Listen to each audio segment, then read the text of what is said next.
Do you struggle to hold your team accountable? Do you find yourself repeating yourself, re-instructing the team on what to do again and again and again, and no one ever seems to learn or remember anything that you said, and there's just no accountability in your team? Well, in this video today, I'm going to share with you 3 tips for creating a more accountable team that gets better results for you, your clients, and for them. See, when teams own their own work and are accountable for their own results, 3 great things happen. One, the employees are happier and they have higher job satisfaction. And that means you have happier clients who are also satisfied with the work they're getting. And that means in the workplace, there's less stress, there's more fun, you have higher employee retention, and it's more profitable. So, tip number 1 is stop holding them accountable. Instead, I want you to start teaching them how to be accountable, right? Your job is to teach your team how to be accountable in your company. Nobody knows when they come to your business, they don't know what accountability looks like or means. So you have to teach them. You have to create systems for them that make it easy to be accountable. Teach them how to self-report. Make sure they know what outcomes are expected of them. Instead of just do this, make sure you're clear that do this to get this result. It's all about outcomes, and create systems for accountability so that the systems provide the accountability instead of you having to personally do it or having your managers hold people accountable. Because when we hold somebody accountable, that usually means there's been a failure, right? We want to avoid that. So build systems and teach people how to be accountable through the systems. So tip number 2 for getting your team to be more accountable for themselves is stop repeating yourself. So many business owners that I talk to, I told them 10 times and they still don't get it. Well, that's because you told them 10 times. And what you've really told them, what you've really trained them is they don't have to think, they don't have to remember, because you'll do all the remembering and thinking for them. So my rule of thumb is always never answer the same question more than twice. The third time you ask them, what did we say last time this came up? Right? The second time they ask, maybe you didn't do a good enough job teaching, training, or explaining it the first time.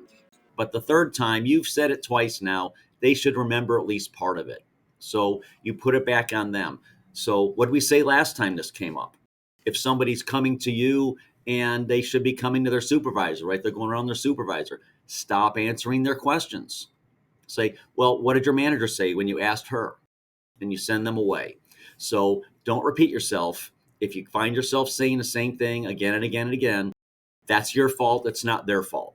Because what you're doing is you're training them that they don't have to think.